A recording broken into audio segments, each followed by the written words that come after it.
Well, welcome back to another Throwback Thursday. We have ciLiving host Jaclyn Friedlander joining us again.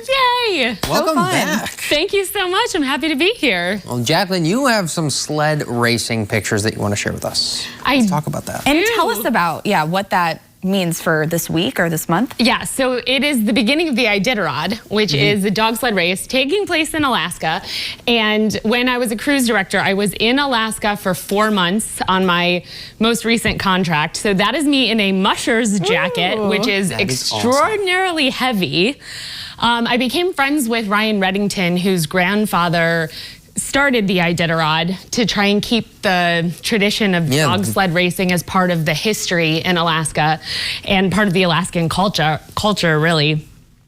Because he used to come on and bring Iditarod puppies onto the ship so that all the guests could meet the puppies, and it was a really popular event. Oh, and there are some of the teeny tiny ones. So, yeah, it was a really interesting experience, a lot of fun, and I learned so much about the Iditarod, and about his family. That's very cool. That before this, I was reporting in the UP where a lot of those qualifiers will race in the UP 200 to qualify for the Iditarod. So it's really cool to hear that, and I bet the puppies were like all over you, going crazy. Yeah. Oh my gosh, the puppies were always such a huge hit, and it's so interesting because Ryan personally owns, I think, 66 dogs, and so I said to him, like, when you have more than that, or, what do you do with the dogs when they're too old to race? And he said, ultimately, because he has so many fans, he's really lucky that people from all over the country will adopt his dogs. Yeah. So what does that training process look like? Like, especially raising them from just little puppies to how they become what they are today?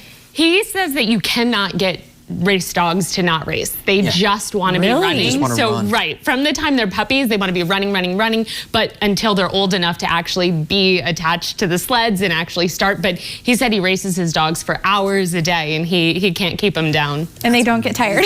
No, they don't. And the dogs have to go through like a rigorous physical to be in the Iditarod. And so I asked him, well, what do the mushers have to do? And he's like, nothing. We just have to stay on the sled, but there is no physical requirement for the mushers. Only they take care of the dogs, but the mushers are kind of on their own. It's a big Chewy subscription, that's for sure, right? Yeah, I was wondering do you have any idea what their diet is like, or what they're eating? Are they eating like meat, or are they eating, just regular dog food like any other dog? So I gotta get Kiki ready. No, oh my gosh, can you imagine?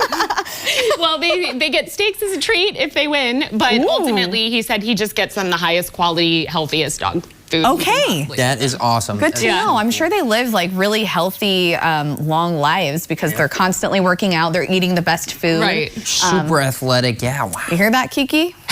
Get ready. Get ready. Start training. Yeah, start training those little paws. My little 5-pound Pomeranian. Right. I could see that. These are some pretty cool dogs. What was your favorite experience out there? My favorite part of that was the fact that even though I was living on the ship, I kind of felt like a local in Alaska because ultimately I would see the same people week after week. I had sort of my local boba shop. I had a woman at a store that I would send all the guests to her shop because she sold ducks, which is a whole big thing on cruise ships. So it was nice to sort of feel like I was part of the community. That's awesome. Jaclyn, thank you so much for coming back on our morning show. Remind everybody where they can watch you. Tune in to ciLiving on WCIA weekdays at 3 p.m. Alrighty, we hope to have you back soon. Thank you. We'll be right back.